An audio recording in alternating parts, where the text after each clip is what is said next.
சௌமியா அன்புமணி அவர்கள். மாண்புமிகு பேரவைத் தலைவர் அவர்களே, என்எல்சி நெய்வேலி லிக்னைட் கார்பரேஷன் ஆரம்பிக்கும் பொழுது நமக்கு மின்சாரம் தேவைப்பட்டது. இன்னைக்கு பீக் சம்மர்ல கூட தமிழ்நாட்டுடைய மின்சார தேவை 21,000 மெகாவாட் தான்.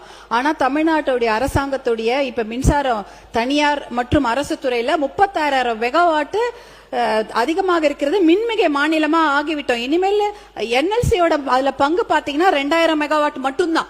அப்படி இருக்கும்போது அந்த என்எல்சியே நமக்கு தேவை கிடையாது. நீங்க மாண்புமிகு அமைச்சர் அவர்கள் சொன்னது போல இந்த என்எல்சி 1300 கோடி கிட்ட அவங்களுடைய வருமானம் வருது. அந்த அவங்க சிஎஸ்ஆர் ஃபண்ட் எல்லாம் ஒரிசா, மத்திய பிரதேஷ், அந்த மாதிரி உத்தரப்பிரதேஷ் அங்கெல்லாம் தான் அவங்க அதை டெவலப் பண்ண வச்சுக்கிறாங்க. நம்ம தமிழ்நாட்டு கொடுக்கறது இல்ல.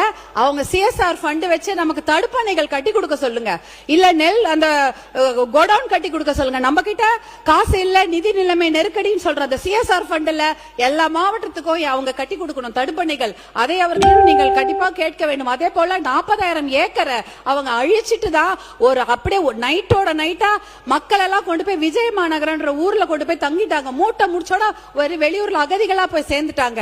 அவங்களுக்கு எந்த ஒரு அவ்வளவு பெரிய பிரச்சனை. இன்னும் 60,000 ஏக்கர் எடுக்கிறதுக்கு தயாரா இருக்கிறாங்க.